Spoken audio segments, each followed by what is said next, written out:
আপোনালোকে চাগে নিশ্চয় শুনিছে বা নিশ্চয় দেখিছে যে RPF নিউ ভেকেন্সি অৰ্থাৎ ইণ্ডিয়ান ৰেলৱেৰ নতুন ভেকেন্সি ওলাইছে।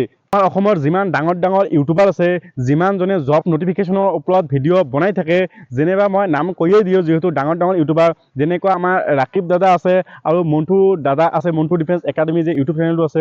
তো এই দাদাজনক মই বহুত ভাল পাওঁ, কাৰণ এই দুজনে মানে জব নটিফিকেশ্যনৰ ওপৰত ভিডিঅ' বনাই থাকে, তাৰ কাৰণে আমাৰ বহুত ল'ৰা ছোৱালী বহুত ভাল হয়। তো ইহঁতে সবে কৈ আছিল যে এখন অফিচিয়েলি নোটিছ আহিছে আপোনালোকৰ কাৰণে খুবেই ভাল খবৰ যে এখন অফিচিয়েলি নোটিছ আহিছে RPFৰ পৰা নতুন ভেকেন্সি ওলাইছে 4660টা পোষ্ট। ইয়াতে কনষ্টেবলৰ কাৰণে প্ৰায় 4200 মান পোষ্ট আছে আৰু সাব ইন্সপেক্টৰৰ কাৰণে 450 মান পোষ্ট আছে।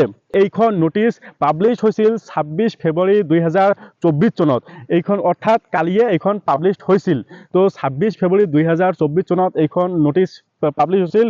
তো সবে কৈছিল যে আপোনালোকৰ কাৰণে ভাল খবৰ। তো একচুৱেলি এইটো নোটিছ সঁচা নে মিছা এইটো কোনেও কোৱা নাই। তো মই আজি আপোনালোকৰ লগত আলোচনা কৰিম যে এই নোটিছখন সঁচা নে মিছা। তো আপোনালোকক যদি জানিবলৈ ইচ্ছা থাকে তেতিয়াহ'লে স্কিপ নকৰাকৈ ভিডিঅ'টো শেষলৈকে চাই থাকক। হাই, মই মুস্তফা আলী আৰু আপোনালোকে চাইছে মুস্তফা আলী 09। আপোনালোকৰ যদি সঠিক আৰু শুদ্ধ বস্তু জানিবলৈ থাকে তেতিয়াহ'লে মোৰ চেনেলটো ছাবস্ক্ৰাইব কৰি বেল আইকনটো দবাই ৰাখিব, কাৰণ মই এনেকুৱা নতুন নতুন ভিডিঅ' লৈ আহিয়ে থাকোঁ। আপোনালোকে চাগে নিশ্চয় জানে PIB ফেক্ট চেকৰ বিষয়ে। তো আপোনালোকে যদি নাজানে যে PIB ফেক্ট চেক কি, মই কৈ দিওঁ যে PIB অৰ্থাৎ প্ৰেছ ইনফৰমেশ্যন ব্যুৰো। ইয়াৰ কাম কি, যেতিয়া কোনোবা এটা নিউজ চেনেলে কিবা এটা ফেক নিউজ আপলোড কৰে, ইয়াৰ বিষয়ে যদি কোনোবা এজনে কমপ্লেইন কৰে, তেতিয়া PIBয়ে ইয়াৰ ওপৰত অনুসন্ধান চলায়।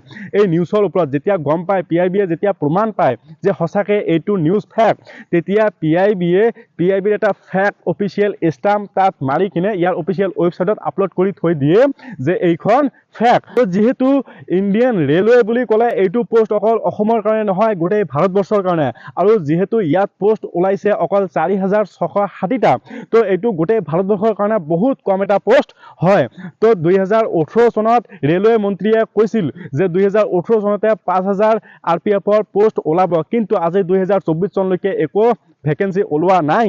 তো সবে ভাবিছিল যিহেতু ইমান ডাঙৰ এটা গেপ হৈ আছে, তো যেতিয়া RPFৰ পৰা ভেকেন্সি ওলাব চাগে 25000, 30000, 40000 মান ভেকেন্সি ওলাব।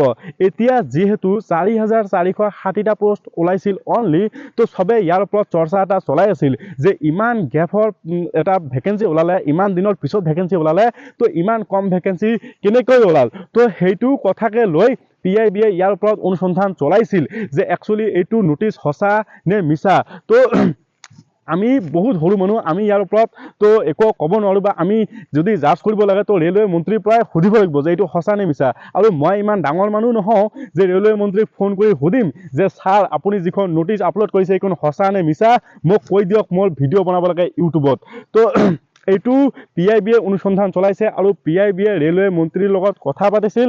ৰেলৱে মন্ত্ৰীয়ে কি ৰিপ্লাই দিছিল যে আমি আমাৰ অফিচিয়েল ৱেবছাইটত একো জবৰ কাৰণে ভেকেন্সি নোটিছ আপলোড কৰা নাই।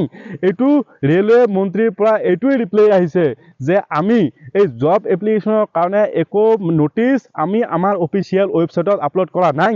তেতিয়া PIBয়ে এইটো নিজে চাই লওক, আপুনি মোৰ মুখৰ কথা কি বিশ্বাস কৰিব, আপোনালোকে নিজে চাই লওক যে PIBয়ে ইয়াৰ অফিচিয়েল ৱেবছাইটত 26 তাৰিখ ৰাতি অৰ্থাৎ সন্ধিয়া 7টা বজাতে আপলোড কৰিছে যে এখন ফেক নোটিছ আপোনালোকৰ মাজত ভাইৰেল হৈ আছে, বা কোনোবা এজনে ফেক নোটিছ এটা ফেক ৱেবছাইটত আপলোড কৰিছে যে ৰেলৱে মন্ত্ৰীৰ পৰা এটা ভেকেন্সি ওলাইছে। এনেকুৱা বস্তু আপোনালোকে কেতিয়াও আপোনাৰ ছ'চিয়েল মিডিয়া একাউণ্টত শ্বেয়াৰ নকৰিব। আৰু নোটিছখনতো চাই লওক, এই PIBয়ে এটা ফেক বুলি ষ্টাম্প মাৰি কিনে আপলোড কৰি দিছে। তো PIBয়ে যিহেতু ইয়াক ফেক বুলি কৈছে, তো আমি মানিব পাৰোঁ, নিশ্চিন্তাই মানিব পাৰোঁ যে এইটো নোটিছ একচুৱেলি ফেক। এইটো আপোনালোকৰ কাৰণে একো ভাল খবৰ নহয়। হয়, ইয়াত এটা ভাল খবৰ আছে যে আপোনালোকৰ এটা মানে আন্দাজা আহি গৈছে, যেতিয়া ৰেলৱেৰ নতুন ভেকেন্সি আহিব তো ইয়াত এপ্লাই কৰাৰ কাৰণে আপোনাৰ মানে হাইট, চেষ্ট বা আপোনাৰ কোৱালিফিকেশ্যন, আপোনাৰ এজ কিমান হ'ব, ইয়াৰ এটা আপোনাৰ আনুমানিক এটা আন্দাজা আহি গৈছে। তো বাকী এইখিনিয়ে, তো এইখন নোটিছ ফেক। তো PIBয়ে যিহেতু কৈছে যে এনেকুৱা ফটো বা এনেকুৱা নোটিছ আপোনালোকে আপোনাৰ ছ'চিয়েল মিডিয়া একাউণ্টত শ্বেয়াৰ নকৰিব। তো আপোনাক এই নোটিছখনে শ্বেয়াৰ কৰিবলৈ মানা কৰিছে, মোৰ ভিডিঅ' শ্বেয়াৰ কৰিবলৈ মানা কৰা নাই। তো আপোনালোকৰ যিমান লগৰকেইটা আছে চবৰ লগত ভিডিঅ'টো শ্বেয়াৰ কৰি জনাই দিয়ক যে নোটিছখন ফেক। তো আজিৰ ভিডিঅ'টো যদি ভাল লাগি থাকে ভিডিঅ'টো লাইক কৰিব আৰু আপোনালোকৰ লগৰকেইটাৰ লগত শ্বেয়াৰ কৰিব। তো আজিৰ ভিডিঅ'টো মই ইয়াতে সমাপ্ত কৰোঁ। জয় হিন্দ।